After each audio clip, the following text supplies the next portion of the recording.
I have to put people on this very insightful evidence because the situation we find ourselves in, especially I think while we're pursuing opportunity. Um, Listen, contrary to what people may say, they do not want to see you succeed, and I mean it, right? Just because somebody speaks a casual negative approach to you, or should I say, this is what I mean.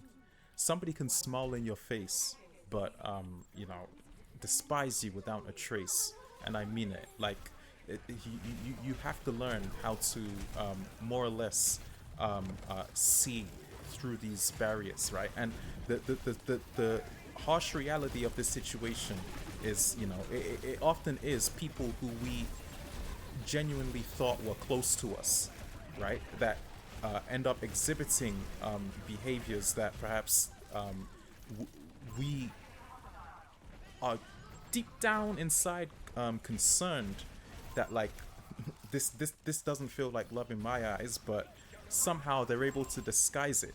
They're using like toxic optimism, right?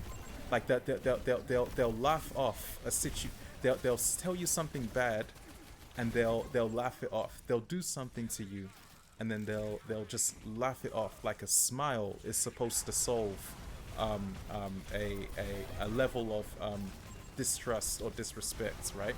Because I'm telling you, right, if you genuinely are with somebody, okay, they'll respect your boundaries, okay, they'll acknowledge when something is emotionally triggering you, but sometimes you'll find some people, I'm not saying all, but particular people who are close to you will exploit that, right? Like they will exploit that.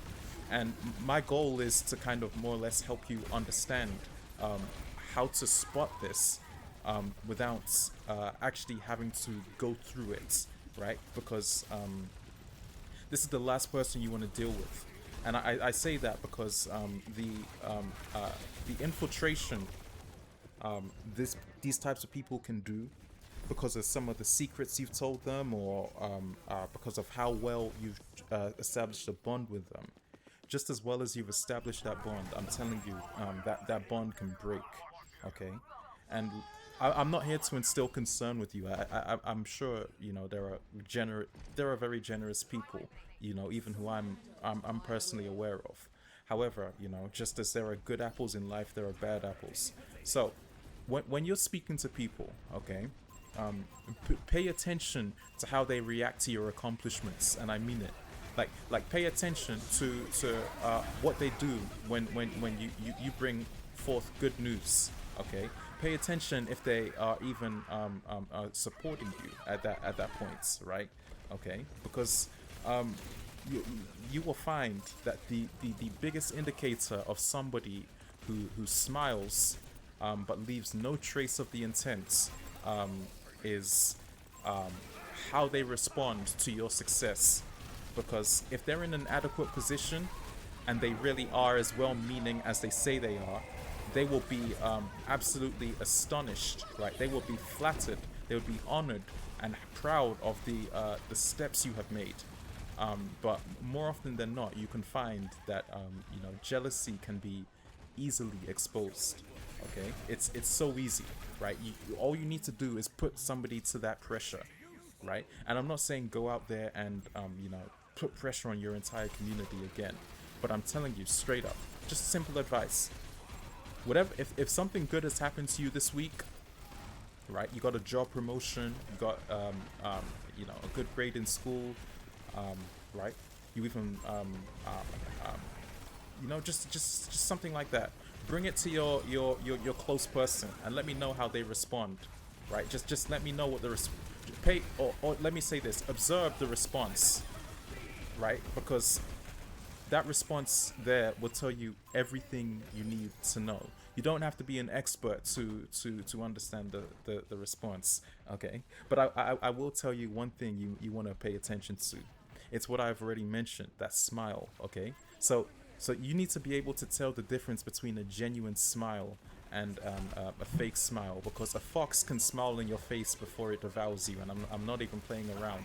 So if the face, if the cheeks and the lips, if they look like they're being stretched, like if they look like they're literally being sewed, you need to know that the overall intent is it's a forced reaction, right? It's one in which they are just going through the procedure of it's literally like they're reading the dictionary of what is a smile, and from that they are imitating the gestures, the movements, and the overall demeanor. So understand, like, pay close attention to how they react and how they smile, because most times I think your ability to discern between that or those two factors can be crucial, right? They can save you a lot of pain in life. There's nothing worse, and I'm telling you right now, right? As somebody of color, I've been through racism, right? I've been through people who have denied me jobs because of my color. I've been through people who have denied me service, all right? There is nothing worse ever than being hurt by somebody who you permitted to be close to you, right? That right there, that's something that will stick with you, and it will embed a scar in your psychology, right? So if you do not realize that too late, that you have every right to speak, to do anything, to protect your overall health, okay? Because sometimes you have to understand, like, what exactly is going on, and you should be able to pick up what's going on. And here's the thing, all right, and furthermore, if I'm gonna emphasize, some people are really just looking for an opportunity, right? If you can just weigh out that opportunity, and what I usually do is sometimes I can play it out to the end, right? Because I've actually just been through so much of that myself, where I'm actually willing to see how the situation goes. I'm willing to see how deep it can go. I wouldn't encourage anybody to do that, but I would just tell you, eventually, like, you're gonna notice something slip. All right, and keep in mind, everybody makes mistakes, right? Nobody's perfect. So I will say, right, just because somebody slips, like, you know, perhaps somebody said a joke you didn't like, or you know, they something like that. Like, if something slips, people make mistakes. Like, you gotta understand that's normal, right? It's what they do after that slip. Like, if they've changed or they keep slipping. If they keep slipping, if they keep showing you that same sign, okay, and there's been no change, my strongest advice to you is honestly just you need to learn when to cut, right? Some people, like I told you, you'll set up a meeting with them an evening, perhaps they don't show up, and then you know, you'll later realize that, oh, they had to deal with a relative, or, you know, they had a circumstance of their job, or perhaps, you know, something came up, right? And they just couldn't warn you.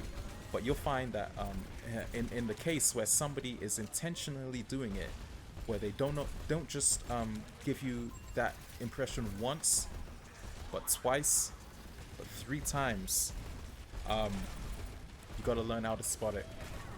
And I mean it.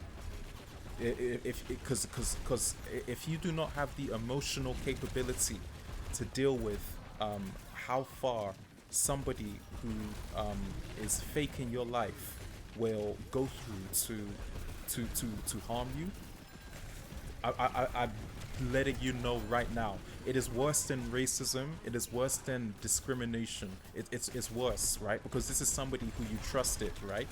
You know, with somebody who's a racist, for instance, it's like you know what to expect. You know how the society's, like, you just know what to expect, but you would never expect that from somebody who you actually said, like, yo, let's build something together. Okay, so can you can if you can spot this, right? I promise you, huh, you you would need to end that. And I think the tough part for a lot of people is like that unhealthy relationship of like perhaps you don't want to let the person go. You're gonna have to listen. This is all part of the test, and I'm telling you, you have to learn how to let people go and see what happens, right? Like that right there will tell you everything you need to know. If you let this person go and they message you, they email you, they're trying to reach out to you, okay, you can see something there. You can see there's effort, right? That just shows me that there's effort and there's care, right? It's not that you're a bad person and you're testing them and you don't trust them. It's just that, listen, at the end of the day, sometimes, you know, people need to resort to those areas where, you know, they need to figure something out, right? Some people just it happens, but if the person does not reach, if you do not hear of this person, yeah, no, like sometimes you have to be realistic, right? We're living in the 21st century. It doesn't cost anything to send an email or to make a call. So at the end of the day, yeah, you gotta be realistic when you're dealing with people. Like, I'm not saying everybody who disappoints you is an untrustworthy person. Like I told you, sometimes circumstances can happen, right? Sometimes people get nervous, right? Especially if you're in a relationship. Sometimes people are just like in that position, right? Like they can get nervous to public pressure, right? They're not comfortable in public. That doesn't necessarily mean they're a bad person, right? It really is about like how many times do you notice this?